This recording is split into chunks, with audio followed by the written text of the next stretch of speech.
Manikpur police द्वारा mini गुंडा act की कार्रवाई करने पर गढ़चपा 2 भाई निवासी व्यक्ति ग्रामीणों के साथ पहुंचे।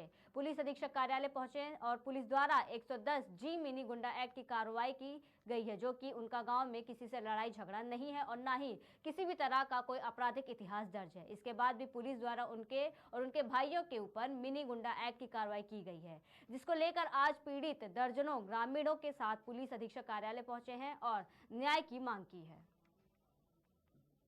थाना मानिकपुर से हम 4 भाई हैं, प्रशांत, दीपक, विक्रम, विपिन, जिसमें से प्रशांत और विपिन अहमदाबाद में रहते हैं। उनसे कोई 10 जी की कार्रवाई मिनी गुंडा एक्ट की हुई है पुलिस द्वारा। तो हम वही कह रहे हैं कि यहाँ के गांव में पता करिए कि कौन गुनाह किसके खिलाफ हुई है। अब मेरे नाम विक्रम सिंह हूँ, मैं, ये दीपक सिंह है, 2 भाई प्रशांत और विपिन बाहर है। अच्छा, उनके खिलाफ भी हुई है। उनके खिलाफ हुई है। तो आज कहाँ पर आए थे आप? क्या आज पुलिस अधीक्षक महोदय जी के पास आए थे ग्रामीणों के साथ? हाँ, ग्रामीण। क्या कहना है आपका? बस यही कहना है कि भाई गांव की जनता है, जब कोई गुंडा होता है तो गांव के आदमी से शिकायत होती है, तब गुंडा होता है। तो गांव से पूछिए कि किसे मारा, किसे कूटा या किसी प्रकार की कोई बात सर कोई लेना देना नहीं है और अपना काम कर रहे हैं सर। अच्छा, तो आप लोग खिलाफ कौन सी धारा के तहत कार्रवाई हुई है? 10 जी मिनी गुंडा एक्ट जी। क्या नाम है आपका? विक्रम सिंह। विक्रम सिंह। पिता का नाम क्या है? संजीत सिंह। संजीत सिंह। कहाँ के रहने वाले हैं? गढ़चपा के। कितने लोगों के खिलाफ हुई है? 4 भाई के। हम कौन 4 भाई। कौन है? प्रशांत, दीपक, विक्रम, विपिन। तो आज पुलिस अधीक्षक कार्यालय आए थे? इसमें से 2 भाई यहाँ हैं नहीं मौजूदा हालत में, 5-6 महीने से अहमदाबाद में रहते हैं। तो ग्रामीणों के साथ आए थे आप? ग्रामीणों के साथ आए थे। भाई जनता से पूछा जाए ना कि हम दोष हैं कि दोषी हैं कि क्या हैं। आप वहाँ भाई साथ गाँव के कहने से तो सब कार्रवाई होती है। थाना मानिकपुर से हम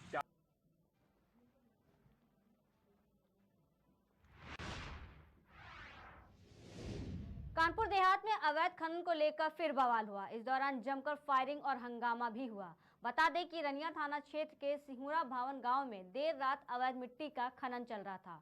2 पक्षों में जमकर विवाद हुआ। इसके बाद एक पक्ष ने हवाई फायरिंग भी की। आवाज सुनकर ग्रामीण पहुंच गए और हंगामा शुरू कर दिया। मौके पर पहुंची पुलिस ने कई लोगों को मौके में पकड़ा और साथ में 2 डंपर और बुलडोजर बरामद किया। ग्रामीणों ने राज्य मंत्री प्रतिभा शुक्ला और पूर्व सांसद अनिल शुक्रवारसी को सूचना दी। राज्य मंत्री प्रतिभा शुक्ला ने घटना पर अधिकारियों से आक्रोश जताया और अधिकारियों को फटकार लगाकर व्यवस्था बेहतर करने के आदेश दिए।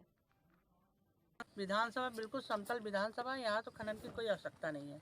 जहाँ ऊंचा खाली है वहाँ पर कराना चाहिए। हमने उस बार भी ऑब्जेक्शन किया था कि रनिया में कहीं भी खनन ना कराया जाए, क्योंकि यहाँ की जमीन एकदम समतल और व्यवस्थित है। इतना अच्छा बार बार बनाया नहीं जा सकता। यहाँ खनन की कोई आवश्यकता ही नहीं है। हमारा पहले भी ऑब्जेक्शन था, आज भी है। कौन लोग जिम्मेदार हैं इस पूरे भवन के? अब ये जिम्मेदार तो ये सारे लोग। हमने खनन अधिकारी को फ़ोन किया, वो लखनऊ बैठा है। कल मीटिंग है, डीएम साहब लखनऊ में है। सीडो का फ़ोन नहीं उठाया। एसपी को बात की, हमने कहा आप रोकिए, आप रोकने में सक्षम है तो उन्होंने कहा मैं अभी भेज रहा हूँ सबको। उन्होंने भेजा सबको। तो भाई रोकने के लिए तो पुलिस को सक्षम होना ही चाहिए ना। कैसे कोई गुंडागर्दी कर सकता है इस क्षेत्र में? क्या हमारे मुख्यमंत्री अवैध खनन के नाम पर कोई बड़ा हादसा हो सकता है? बिल्कुल हो सकता है। इसीलिए हुआ है, यहाँ मरा था आदमी। इसीलिए हम लोग यहाँ पर आए थे कि कहीं ऐसा लड़ाई झगड़ा ना हो जाए, आप एक गोलियां न चल जाए। और फायरिंग हुई। वो कह रहा मैं पटाखा छुटा रहा, मेरे कानों मैंने सुना, कह रहा मैं पटाखा छुटा रहा। पटाखे कोई कागज है नहीं। कहाँ पटाखे कागज है? कहीं नहीं है। तो कोई भी मर सकता है ना। ये तो गलत है। चंद मिट्टी के पैसों के लिए हम किसी की जान ले लेंगे। कौन लोग हैं जो यहाँ पे अवैध खनन करने आए थे? ये तो नाम अभी आपको बताया गया। जय सचान है, अभी अग्रवाल है, कोई ये पकड़े गए हैं, और दूसरा जो अभी गाड़ी से भागे हैं वो तो अभी सब आप लोग पर पहले भी लोगों के खिलाफ शिकायतें हुई अवैध खनन की, लेकिन कोई कार्रवाई नहीं हुई। अब क्या कार्रवाई होगी? जो अवैध हो रहा है मुख्यमंत्री जी के यहाँ नोट करा दिया गया और मैं कल खुद जाऊंगी। ये सारी रिपोर्ट खड़े हैं, सारी बात कहेंगे जाके, उनको एक्शन लेना पड़ेगा। हमारे क्षेत्र का मामला, मुझे वहाँ जाना चाहिए। तो हम लोगों ने अपना सारा कार्यक्रम निरस्त करके हम लोग जंगल में 12:30 बजे जाओ, गाड़ी में जाओ। जब मैं यहाँ पे आया था तो मैंने पहले एसपी को सूचना दी थी, एसडीएम साहब को सूचना दी थी, लेकिन हम लोग पहले आ गए और ये लोग बाद में आ पाए और एसओ भी बाद में आ पाया। एक दरोगा यहाँ खड़ा था। लोगों को ये कहना कि उस दरोगा ने 3 गाड़ियों को भगा दिया, जिसमें असलहे थे और जिसमें बदमाश थे। वो लोग। और ये बात सही है कि जब मैं आ रहा तो मुझे रास्ते में एक जो है इसका वो थी स्कॉर्पियो काले रंग की और एक सफेद रंग की, तो वो जो है क्या नाम है सफारी टाइप जो होती है वो थी, और एक गाड़ी और थी। तो वो लोग, और जब इन लोगों ने रास्ते में रोकने का प्रयास किया तो इनके ऊपर चढ़ाने का प्रयास किया, तो ये लोग हट गए, नहीं तो एक आध उसमें एक्सीडेंट मारा जाता। तो यहाँ पे लगातार जो है अवैध खनन हो रहा है, और अभी पता लगा है कि यहाँ पे इसके पीछे जो खेत है वहाँ 40 फुट गहरा खनन हुआ है, जबकि खनन जो अधिकारी है या उसका जो कर्मचारी आया है वो बता रहा है कि 2 मीटर ही मैक्सिमम है। मुझे तो जानकारी थी कि 4 फुट से ज्यादा नहीं है, लेकिन अगर 2 मीटर मान लिया जाए तो यहाँ भी 10 फुट से ऊपर खुदा है, और पीछे जो है 20 फुट से ज्यादा गहरा खुदा है।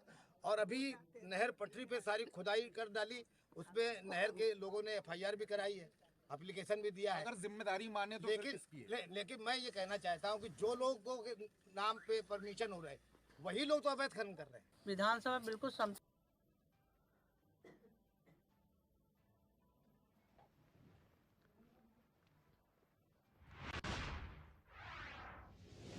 बढ़ते अगली खबर की ओर। बता दें कि देवरिया जिले के कोतवाली थाना क्षेत्र के एक गांव में ताल के किनारे नाबालिग बालिका का शव मिलने से हड़कंप मच गया। नाबालिग एक दिन पहले से गायब थी, जिसकी खोजबीन परिजन कर रहे थे।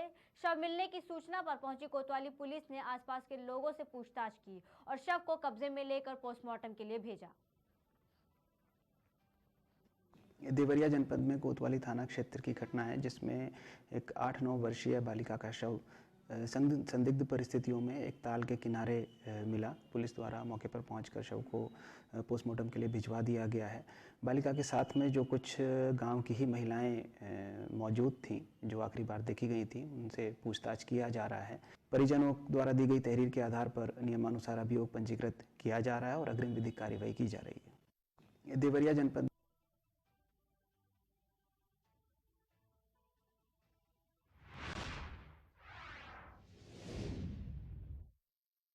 थाना क्षेत्र के अंतर्गत परासिया करकटही ग्राम सभा में मनरेगा मजदूर के साथ कुछ दबंगों ने मारपीट की, जिसमें घायल मजदूर की इलाज के दौरान मौत हो गई। जिसके बाद परिजनों ने थाने के मुख्य गेट पर शव को रखकर थाने का घेराव किया। थानाध्यक्ष ने बेकाबू भीड़ को देखकर अपने उच्च अधिकारियों को सूचित किया। इसके बाद थाने पर सलेमपुर SDM और CO ने शव को कब्जे में लेकर पोस्टमार्टम के लिए जिला अस्पताल भेजा।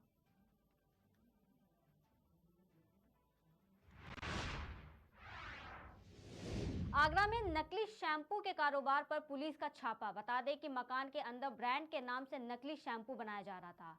कबाड़ के गोदाम से खरीदते थे प्लास्टिक शैम्पू की बोतलें। मकान से भारी मात्रा में शैम्पू का बना हुआ माल, भारी और खाली बोतल बरामद किया गया। 3 लोग हिरासत में भी लिए गए। पुलिस कार्रवाई में जुटी।